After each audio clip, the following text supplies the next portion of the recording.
Alright, hello everybody. I know I've made a video about this in the past, but I also know that there's been a lot of people who have complained saying how bad that video was, and I kind of think it was a pretty bad video too. Yes, this is going to be a video on how to factory reset and or upgrade, whichever your intention is trying to do, upgrade one of these phones, whether it be the 7941, 7942, 7945, and I think a couple of them after that also follow this same procedure. I'm pretty sure all of them after this. A lot of them follow the same procedure, so it wouldn't surprise me if you're watching this, and you have another phone. Not the 7940 though.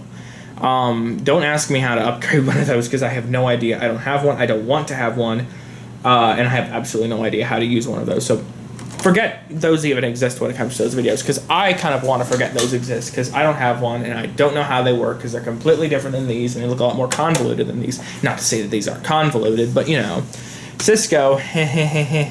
Okay, so unfortunately, because this is Cisco, the upgrading one of these is not as simple as pressing a couple of buttons and watching it do its thing. No, you have to completely reflash it with new firmware, but that's not even that hard, and we're going to show you how to do that right now. So other than your phone, you're going to need a power over Ethernet injector, or in this case the power supply if you have one of those. Either or works. A little word of warning: if you have a 10100 power over Ethernet adapter, which is the cheapest you can get on eBay right now, because the gigabit ones are pretty expensive. This is a gigabit one, but the 10100 ones are a lot cheaper.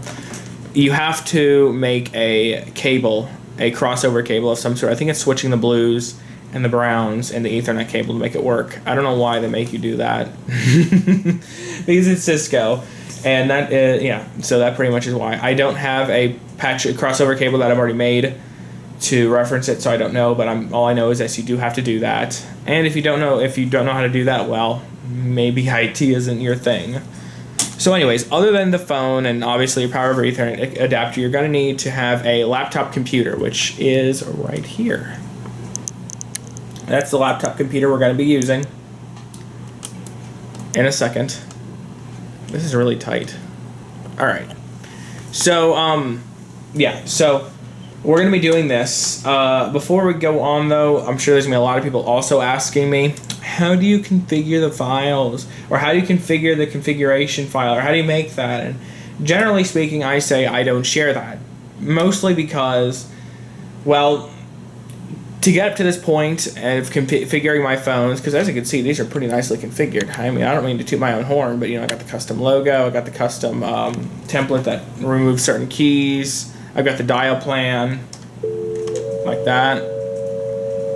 So yeah, I put a lot of work into these, and for me to just kind of give away the file that I made, yeah, no, that doesn't really rub well with me. And I'm sorry if that sounds rude or harsh, but that's the reality. I mean, there's plenty of tutorials online on how to configure a configuration file for this, and I don't think it's necessary for me to input my own to make mine work.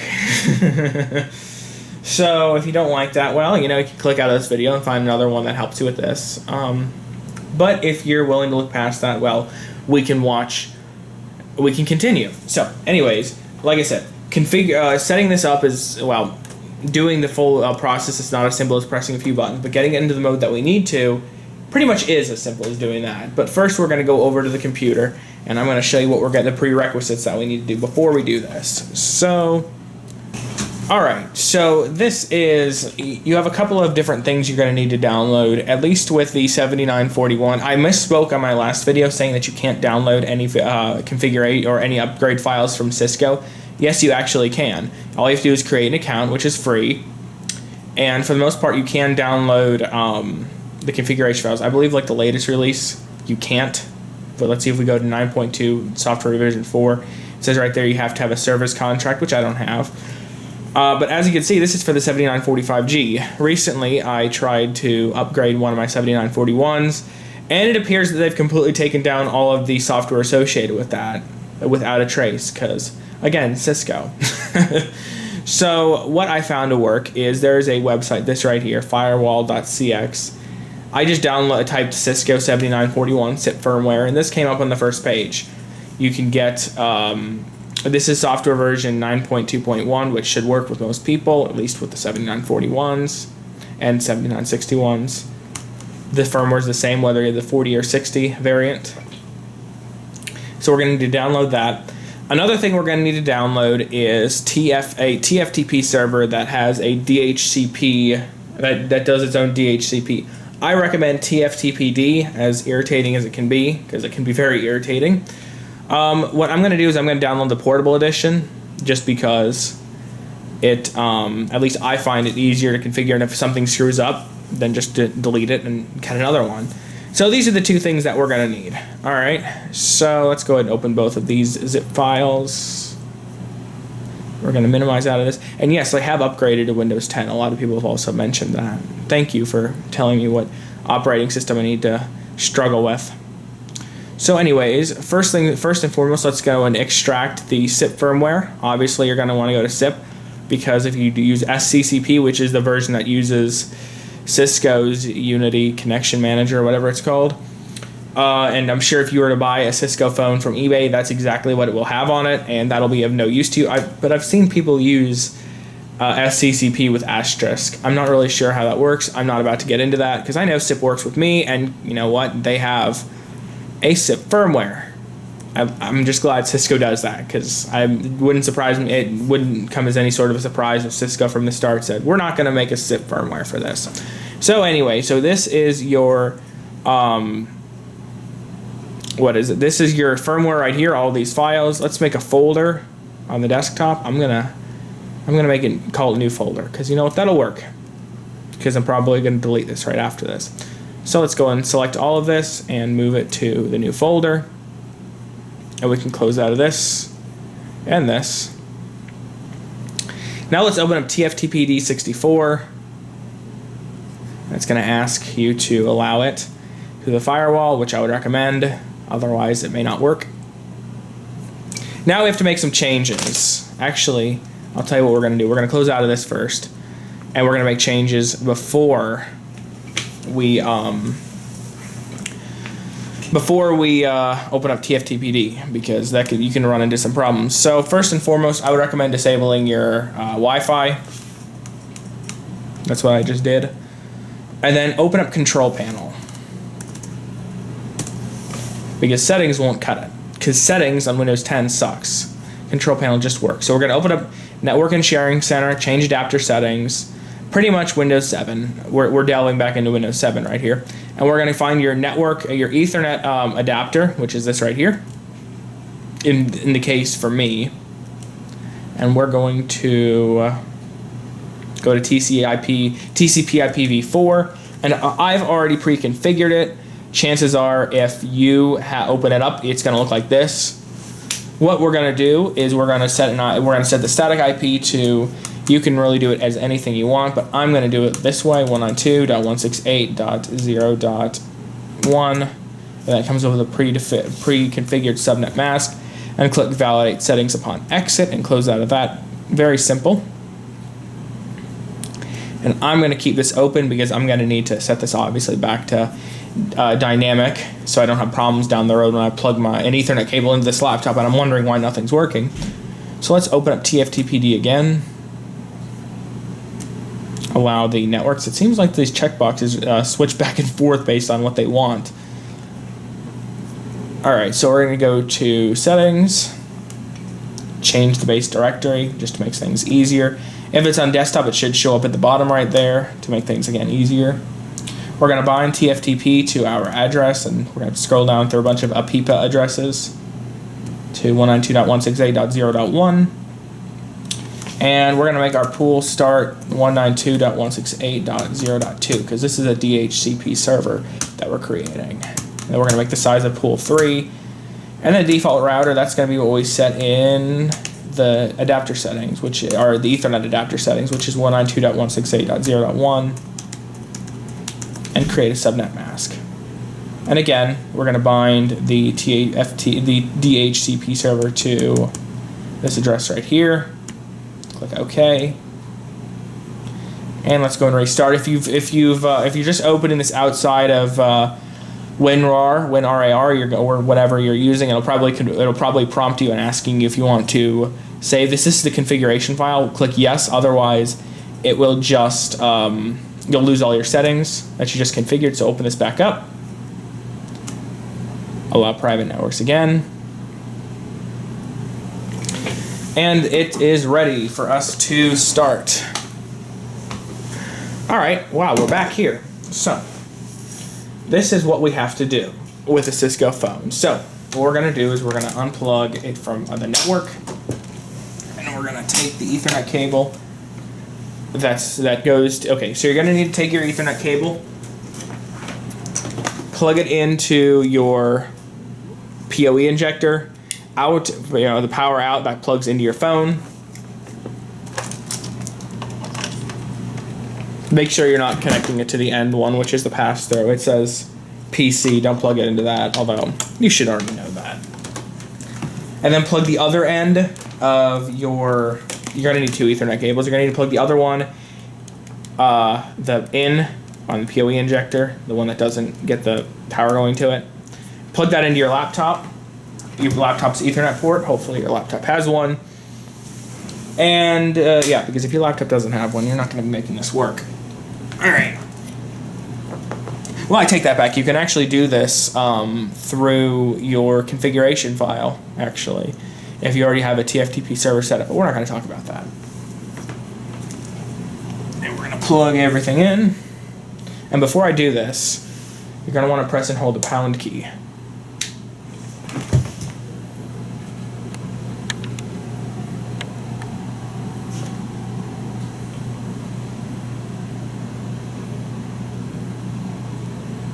Press and hold that until these lights, well, this light's going to go out. This light right here is going to go out. And these are going to start flashing orange up and down. Usually it'll only flash like top, bottom, and then it'll start doing its thing. But in this case, what it's going to do is it's going to just keep flashing, I believe, for up to a minute. And then I think after that, it'll just like boot up. Now, I must warn you, because for some reason this is taking a very long time. Once you go in this menu, you cannot get out of this menu. So make sure you know what you're doing and make sure you can get out of this, or make sure you're ready to upgrade. Because like I said, this will essentially become a paperweight. Okay, yes. So it's flashing 1, 2, 3, 4, 5, 6, 7, 8, 9, star, 0 pound. Like I said, this menu right here, once you're in it, you can't get out of it unless it upgrades. And we're going to take this off the tripod. I'm going to show you it working once I flip the screen around, because, all right. So as you can see, it shows us the IP address, or not the IP address, the MAC address, and it's going to eventually show us the IP address once it gets one from TFTPD.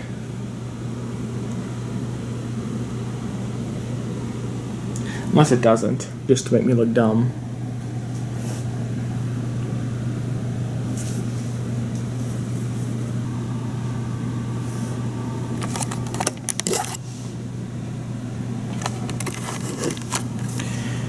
You know, I just realized something. You know why it didn't work? Always make sure you cover all your bases and realize that sometimes you make less than intelligent decisions, and you definitely want to overthink things when something probably will go wrong when you overlook the small things. Because by doing that, yes, here we go. We are off to the races, and as you can see, it's now sending stuff to our phone. Seems that there's the IP address. As I think I forgot to mention, this server interface should show the name of the or the IP address that you set up in Network and Sharing Center, and then the name of the Ethernet adapter, which is right there. Because if not, if it doesn't show that, then it's not going to work. Because TFTPD can be very edgy, and if one thing goes wrong with the configuration file, it just won't seem to work right, and it'll seem to make things very annoyingly wrong every single time for some strange reason. That is why I don't really like TFTPD. But when it works very well.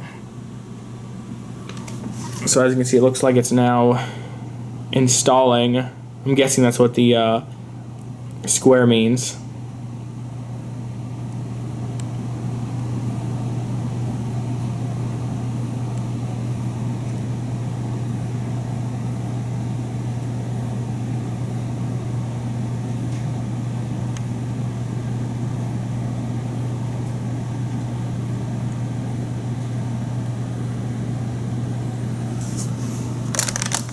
And now it looks like it's going to reboot. So, all right, between the last shot and this shot, I plugged the phone back into my regular network. And I'm going to show, and now I have to configure the TFTP server to point the phone to point to my TFTP server on my network. So, and I thought I'd show you how to do that because it wasn't inherently clear to me when I first did this myself. So, how you do this is you go up to, first you go to settings, network configuration, IPv4 configuration, and we're going to scroll down to alternate TFTP, and then we're going to press **#, and then it says settings unlocked. So we're going to select yes for that, and we're going to go down here, click edit, 192.168.1.201. Nope. Look at me pressing and putting a bunch of dots in. If this was, if I had a dollar for every dot I put in, I'd have what, $5? That'd be nice. We're going to press yes. Exit, and it should redo it should try and re-provision itself on the network. Let's see if it should do that.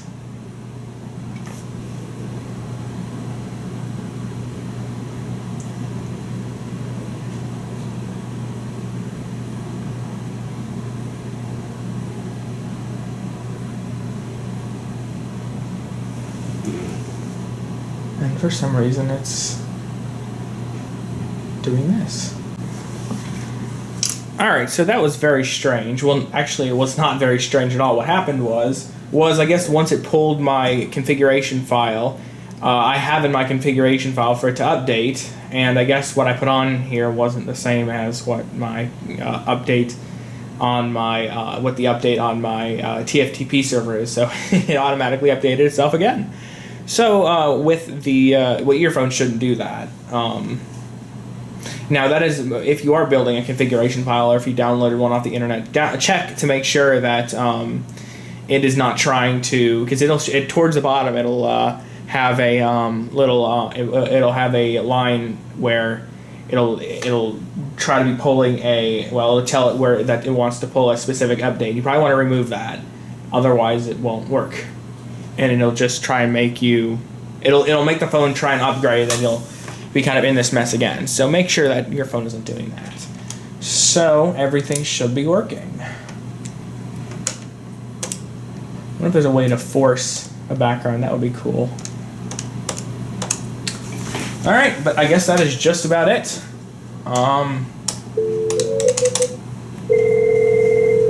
Everything looks like it's working. Oh, and by the way, there's another phone over there. All right. So thank you very much for watching, and that'll be it. Hi again, I'm just editing this video, and before I'm done with it, I thought I would add this little tidbit in the end because I'm sure it would interest a lot of people doing this. So, with the latest release of FreePBX, which is right here, if you try to create an extension, it'll tell you that adding a chan SIP extension is legacy. And for those of you who are probably like me and trying to get PJ-SIP working, which absolutely does work because as you can see right there, 2001, it says PJ-SIP. Now if we go over here to the phone, which is again 2001, we dial that phone over there, it works just fine. And both of these are on PJ-SIP. So just wanted to show you that this works, and in case you're wondering, this is what I had to find out. How to do it. Under advanced, you have to enable two things. Let's see, what are those?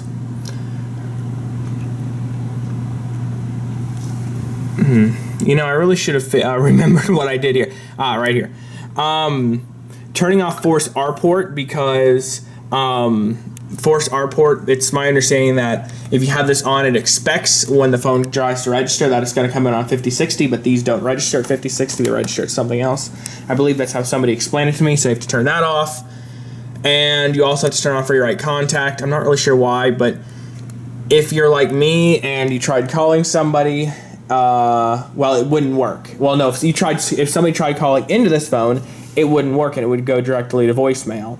So yeah, if you're having a problem with that, try turning off those two options and you should be good to go.